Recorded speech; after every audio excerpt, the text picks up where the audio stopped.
Good day sa inyo mga Lodi, welcome back to my channel, it's me Jerfix. And today's vlog natin, tuturuan namin kayo kung paano magpalit ng oil seal dito sa transmission ng ating Suzuki ATV.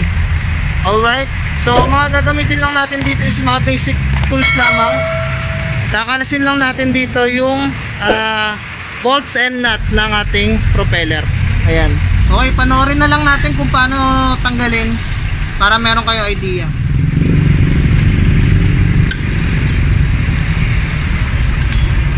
Alright mga Lodi, bale ang nagkakalas ngayon ay si Boss Christian tsaka si Boss Lems. Anong size? Size 14. Alright, so yun lang naman para makalas lang yung propeller. Ito yung tornilyo niya, kontrahan.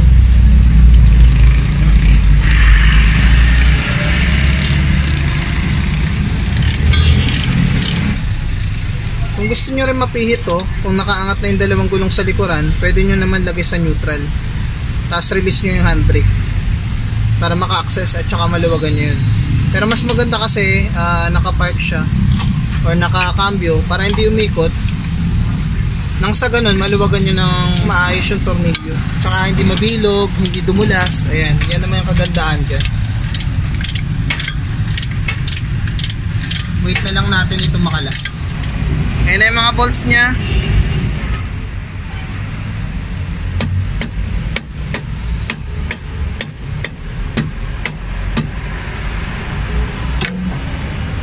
Baka matapon. Baka may matapon at least sahurin natin. Oh, safe. Ay. Ayan to. Yeah. Here we go. Hello. Ayan pala. Yung mga Lodi, may mga ribaba na siya. Kailangan na natin palitan to ng oil. Ito mga idol, bale nandito na kanyang bagong oil seal. Ito yung kanyang code AE22S1E. Lock siya, replacement siguro to. Ito.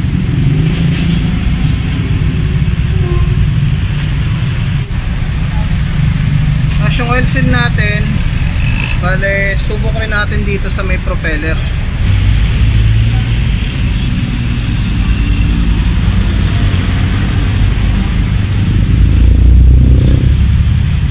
Tapos lalagyan natin ng oil dito sa loob tsaka sa labas para mas mabilis natin mapasok.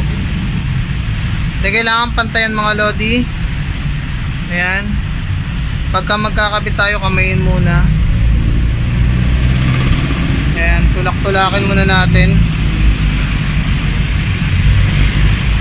Ganito yung position, hindi pwede magkabaliktad.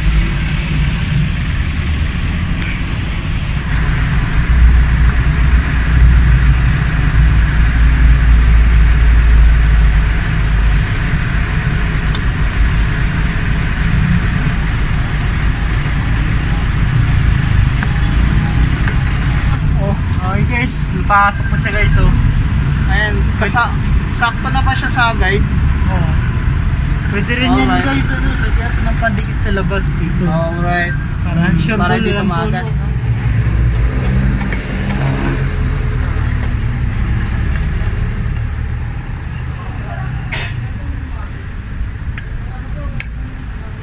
Okay, dahan-dahan lang.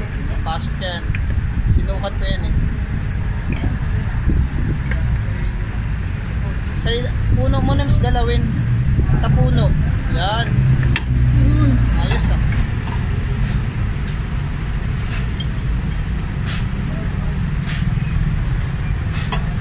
Bayo ah. Pagka i-release kasi natin yung handbrake, ito yung iikot. Pero pwede na naman natin iikot dito. Ayan o, umiikot din naman. Kung hindi tatama yung mga butas dito, o ikutin natin. Naikot din naman. Ayan. So eto, naka-release na yung handbrake. Ngayon lang yung purpose niyan, para pumasok. Okay? Ayun. Di ba yung ano, lumay konti. At atakan mo lang. Napasobra ka lang. Sobre. Yes.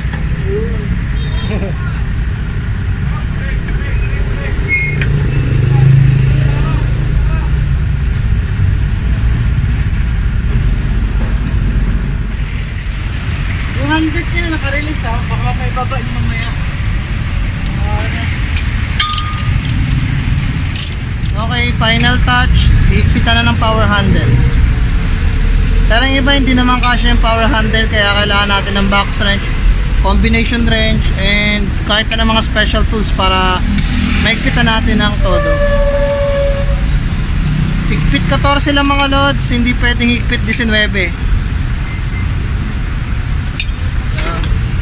Yan, kung ikot nyo, naka-release yung handbrake nyan, kaya easy to tighten yan.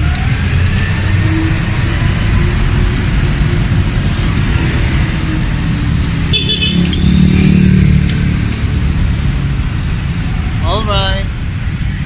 So yun lang mga idol, bale ganito lang kadali magpalit ng oil seal dito sa transmission ng Suzuki APV natin.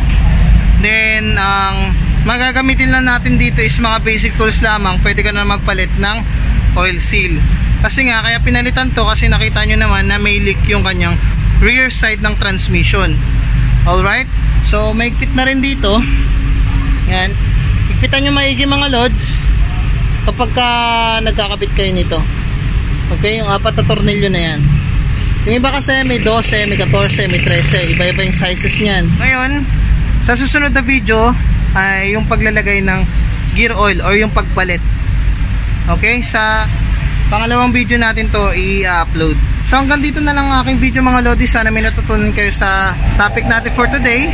And I hope makakuha kayo na idea. Thank you so much po. Jerfix nga pala. Goodbye!